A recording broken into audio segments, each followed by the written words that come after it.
again be without Clay. He's done for the year with a torn Achilles. So let's start there, Nick. Can Steph Curry carry the Warriors to the playoffs? I believe he can, and I believe he will. But I also am as excited to find out if I'm right on this as almost anything that is going to take place this year. Because Steph Curry's place in history is unimpeachable. Broussard, I just did, and I haven't released it yet, but my 50 best players of the last 50 years, I spent way too much time on it over the last 9 months. And Steph Curry came in 13th, right behind Kevin Durant, Dr. J, Moses Malone. Like that, we are talking about the greats in the history of the game. Guys nowhere near Steph Curry on the pyramid. Allen Iverson, Russell Westbrook, James Harden's relatively close, but he's not 13th. All of those guys showed you that they could take a mediocre to bad supporting cast and will them to 45 to 50 wins and a playoff berth. We don't know if Steph can do that. I think he can do that. And Broussard, we know that if you put Westbrook on Steph's Warriors in 2015, they would have been way worse. We know that. But is it possible that if you put Steph on Russ's Thunder in 2017, switched him out, that the Thunder would have been worse?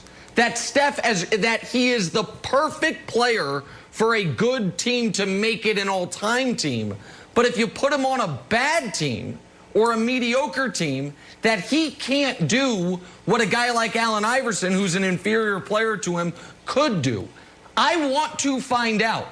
So I believe he can, but to me it's a question mark, and we haven't seen him do it before. Last year he broke his hand, so we didn't get the opportunity.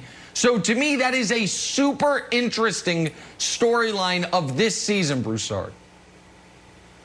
Yeah, I agree with a lot of what you said. I like your ranking. I don't know if it's exactly 13, might be 14, somewhere around there. Right. But I think he's the best small player ever. And I know he's 6'3", but he's a small, below-the-rim player. I've always had Isaiah Thomas from the Pistons as the greatest small player. Isaiah's mad at me because I moved to Steph ahead of him, but this guy changed the game. And I'm with you. I want to see, has the game kind of caught up to Steph? You know, where you got Damian Lillard taking these shots from nearly half court, Jamal Murray, other guys shoot, Trae Young shooting these deep jump shots. I think the word is, can he? Yes, he certainly can, and they'll be in the hunt for that one of those last playoff spots. But if I had to bet, I'd probably bet against it. Not really a slight on Steph, but I'm looking at the supporting cast. And Draymond Green's the second best player, but we all know that Draymond is not a scorer. He has to be around 3 bona fide, or at least 2 bona fide great scores for him to be able to play his game, do the other things, and really be effective. They don't have that this year. Their second and third best scorers, Andrew Wiggins and Kelly Oubre, guess what? They can't shoot. So they have got some problems with that roster. James Wiseman, who I really like, thought it was a great pick in the lottery. He hasn't even played yet. And when he does play, it'll be the first time in like 13 months. So what's he going to do as a young kid on that team? So I just don't think he has a supporting cast. I'm with you, Nick. I want to see if he can lift them into the playoffs. I think he will have put on a heck of a show if he does it, but I would bet against it. Okay, so Nick, if he does it, I feel like your 13th ranking is solidified. Now he proves that he could pull like the Allen Iverson, you know, get to the final, step over Ty Lue, win a game, then get swept. But what if he doesn't do it? If he doesn't do it, it feels like you're low-key saying that, like, this is going to be a mark on his resume. Well, because, but at the same time, they're not built for that. Like, the thing about, like, that Iverson team was built for Iverson.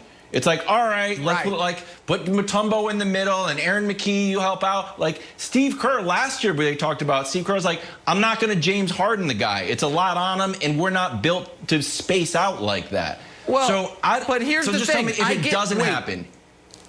So hold on, let me respond to the Kerr thing. I get that if it's how do we want to win. But if it's we either win playing a certain way or lose playing our way, then you've got to choose option A unless option A actually isn't available to you. So right now, I'm so glad Broussard brought up Isaiah Thomas, because on my 50 best players of the last 50 years, you know who's 14th? Isaiah Thomas. But Isaiah Thomas could do this. Isaiah Thomas he never put up the jaw-dropping numbers except for when he had to. And yes, he was always on good teams, but he went to 3 straight finals and won 2 titles without another top 75 all-time teammate. And while the guy averaged like 17 points per game, every time his team was in an elimination game, he threw up a 43-point, 14-assist game because he had that gear. I would never penalize Steph Broussard for a hypothetical. That if his whole career he got to play alongside Clay and you just never knew what he would look like without him, you can't say, well, I don't think he would have been able to do it, so I'm going to penalize him. But if we find out that when he doesn't have the great players around him, he does look a lot more like Dame. Dame, who as much as everyone loved him, last year, when it was just him and CJ, that team was 32 wins headed into the bubble. They were out of the postseason, or maybe 32 wins before the bubble started. I don't remember exactly, but they were in trouble. If that's what this Warriors team looks like, then it is hard to look our mutual friend Isaiah Thomas in the eye and say, this guy was better than you. And so it's, again, we're in the margins, but I do think it's things that real diehard NBA fans care about. And we are the guys that Steph Curry is considered his contemporaries historically, all of them could take almost any roster and guarantee a playoff berth. Not a finals appearance, not multiple, but a playoff berth. And if this year Steph can't take this roster and get it above the Pelicans, I do think that makes you, Broussard, reconsider a touch where he is historically. Again, and we're not saying, oh, he's out of the list now, but I do think when we're talking about these types of things, this is a piece of information that's not yet part of the puzzle. It is interesting. I think we have to remember, too, Allen Iverson, but for the year they went to the finals, they had some bad seasons in Philadelphia with Allen Iverson. They had years where they went out early in the playoffs. I mean, he didn't have much playoff success at all, except for the one year that Larry Brown dragged that team to the finals. That was a good team, but they were built around Iverson. Though, Broussard, before you finish your point, just quickly before you finish your point and then go on. Yep. But they were making the playoffs, and Iverson, I don't have it in front of me. In the East. Iverson's also like 42 on the list. Like, you know what I mean? He's not Steph Curry. He's not. We're not talking about him in those terms. So, but go ahead and finish your point. I would agree with you that this is an interesting year, and it is hard to say if he can't get them to the playoffs. Maybe it does change his ranking. However, he also has this in his corner. Guess what? He changed the game. How many guys in NBA history can we say literally changed the game of basketball? He has changed the way it's played, and that is huge for him in terms of his historical rankings, period. And that won't go away, ever. All right, so I want to just dig into, Nick, to Steve Kerr's take that he's not going to James Harden him. So here are the top 5 usage rates of all time. If we just wanted to go, if Steve Kerr wants to take a look at this, all time, Russ won MVP. These are the only 5 guys who have 38 and above usage rate. But there's one other guy, if we open up the aperture just a little bit, the last time we saw Steph really cook, boom, same as Jordan. So if Steve Kerr says, you know what, Steph, we need Davidson Steph, new nickname, Davidson Steph to come out. Wait, was that's when he was at Davidson? Yeah, senior year Davidson. Senior year Davidson, he had same usage rate as Michael Jordan, and that's when the world fell in love with him. So I think Steve Kerr, you can take this and show it to him like, you know what? Cook a few games for us. Free advice. Cook. Do your thing. Be Davidson, Steph, and go. And because not only would it give us the best chance to win, I was watching First Things First, and I got to keep you at number 13 on Nick Wright's list. So I think it's a double win. And by